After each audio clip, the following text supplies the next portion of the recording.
ATM ದೋಚಲು ಕಳ್ಳರು ವಿಫಲ ಯತ್ನವನ್ನ ನಡೆಸಿದ್ದಾರೆ. ಅತ್ತಿಬೇಲೆ ಬಳಿಯ ಮಂಚನಹಳ್ಳಿ ಬಳಿ ಘಟನೆ ನಡೆದಿದೆ.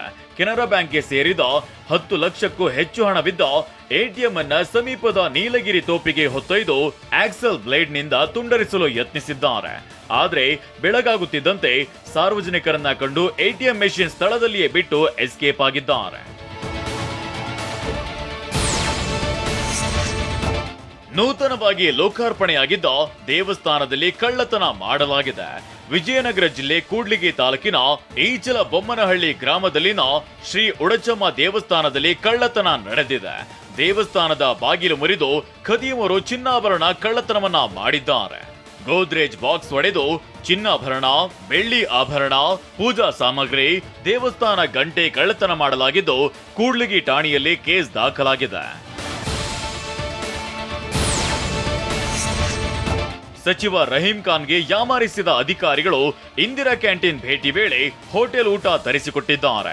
ಶಿವಮೊಗ್ಗದ ಪ್ರವಾಸದ ವೇಳೆ ಸಚಿವರು ಬಿಎಚ್ ರಸ್ತೆಯಲ್ಲಿರುವ ಇಂದಿರಾ ಕ್ಯಾಂಟೀನ್ಗೆ ಭೇಟಿ ನೀಡಿ ಊಟವನ್ನ ಸವಿದಿದ್ರು. ಆದ್ರೆ ಇಂದಿರಾ ಕ್ಯಾಂಟೀನ್ ಊಟ ಅಂತ ಅಧಿಕಾರಿಗಳು ಬೇರೆ ಹೋಟೆಲ್ನಿಂದ ಊಟವನ್ನ ತರಿಸಿಕೊಟ್ಟಿದ್ದಾರೆ.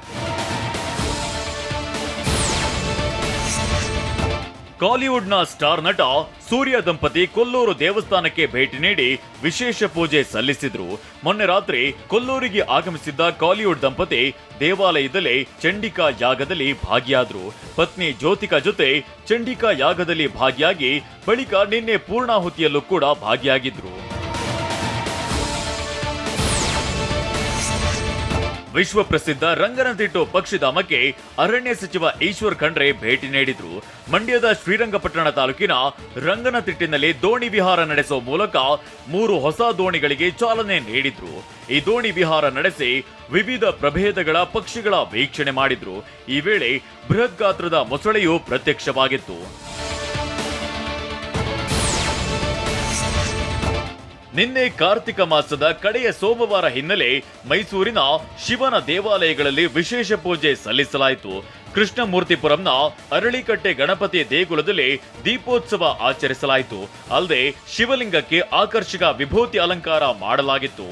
ರಂಗೋಲಿಗಳ ಮೇಲೆ ಸಾವಿರಾರು ದೀಪಗಳು ರಾರಾಜಿಸಿದ್ವು. ಇನ್ನು ಓಂಕಾರ ಸ್ವಸ್ತಿಕ್ ಸೇರಿದಂತೆ ವಿವಿಧ ದೀಪಾಲಂಕಾರ ಗಮನ ಸೆಳೆದ್ವು. ಉಪಚುನಾವಣೆ ಫಲಿತಾಂಶ ಹೊರಬಿದ್ದ ಬೆನ್ನಲ್ಲೇ ಸಿಎಂ ಇಬ್ರಾಹಿಂ ದಿಢೀರಂತ ನಿನ್ನೆ ಜಿಟಿಡಿ ಮನೆಗೆ ಭೇಟಿ ನೀಡಿದ್ದಾರೆ. ಅಲ್ಲದೆ ಕಾಂಗ್ರೆಸ್ ಸೇರಿದ್ರೆ ಇಷ್ಟೊತ್ತಿಗೆ ಸಚಿವರಾಗಿರ್ತಿದ್ರು ಅಂತ ಹೇಳಿದ್ದಾರೆ. ಈ ಸುದ್ದಿಯನ್ನು ನೋಡೋಣ ಸಮಗ್ರ ನ್ಯೂಸ್ ಟಾಪ್ 9 ನಲ್ಲಿ. ಕಳೆದ ಚುನಾವಣೆ ವೇಳೆ ಜಿಟಿಡಿ ಕಾಂಗ್ರೆಸ್ಗೆ ಹೋಗಿದ್ರೆ ಸಚಿವರಾಗ್ತಿದ್ರು ಅಂತ ಮೈಸೂರಿನಲ್ಲಿ ಜಿಟಿ ದೇವೇಗೌಡ ಭೇಟಿ ಬಳಿಕ ಸಿಎಂ ಇಬ್ರಾಹಿಂ ಹೇಳಿದ್ದಾರೆ. ಜೆಡಿಎಸ್ ಬಲಪಡಿಸಲು ನಾವೇ ಜಿಟಿ ದೇವೇಗೌಡರನ್ನ ಉಳಿಸಿಕೊಂಡೆವು. ಈಗ ಜಿಟಿ ದೇವೇಗೌಡರ ಕತ್ತು ಕುಯ್ಯುವ ಕೆಲಸ ಮಾಡಲಾಗ್ತಿದೆ. ಎಲ್ಲಾ ವಿಚಾರಗಳ ಬಗ್ಗೆ ನಾನು ಜಿಟಿ ದೇವೇಗೌಡರ ಜೊತೆ ಚರ್ಚಿಸಿದ್ದೇನೆ ಅಂತ ಹೇಳಿದ್ದಾರೆ.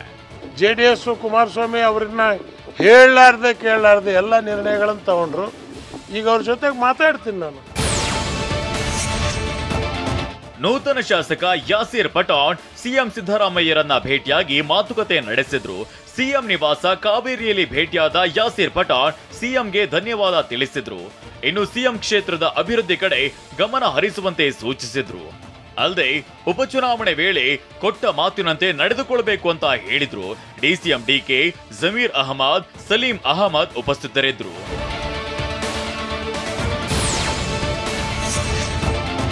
ಶಿಗ್ಗಾವಿ ಬೈ ಎಲೆಕ್ಷನ್ ಕಾಂಗ್ರೆಸ್ ಗೆಲುವಿಗೆ ಒಂದು ರೀತಿ ಕಾರಣರಾದ ಅಜ್ಜಂಪೇರ್ ಖಾದ್ರಿಗೆ ಹುದ್ದೆಯ ಗಿಫ್ಟ್ ನೀಡಲಾಗಿದೆ.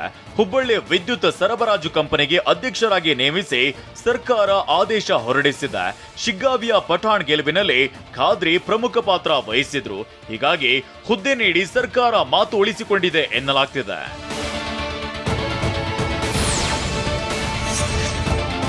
ಹಾಲು ಉತ್ಪಾದಕರ ಸಂಘ ಸೂಪರ್ ಸೀಡ್ ಮಾಡಿದ್ದಕ್ಕೆ ಮಹಿಳೆಯರು ಹಾಲನ್ನ ರಸ್ತೆಗೆ ಚೆಲ್ಲಿ ಆಕ್ರೋಶವನ್ನ ವ್ಯಕ್ತಪಡಿಸಿದ್ದಾರೆ. ನಾಗಮಂಗಲ ತಾಲೂಕಿನ ಕಾಡಅಂಕನಹಳ್ಳಿ ಗ್ರಾಮದ ಹಾಲು ಉತ್ಪಾದಕರ ಸಂಘ ಸೂಪರ್ ಸೀಡ್ ಮಾಡಿದ್ದಕ್ಕೆ ಸಚಿವ ಚಲುವರಾಯಸ್ವಾಮಿ ವಿರುದ್ಧ ಮಹಿಳೆಯರು ಕಿಡಿಕಾರಿದ್ದಾರೆ. ಆಮೇಲೆ ಇವಾಗ ಇರೋ ಸೆಕ್ರೆಟರಿಗೆ ಅಕೌಂಟ್ ಮಾಡಬೇಡಿ ಅಂತ ಅರ್ಜಿ ಕೊಟ್ಟವ್ರೆ. ಸೂಪರ್ ಸೀಡ್ ಮಾಡಿಸೋದು ಒಂದೇ ದಿನಕ್ಕೆ ಸೂಪರ್ ಸೀಡ್ ಮಾಡಿಸೋದು ಡೈರಿನ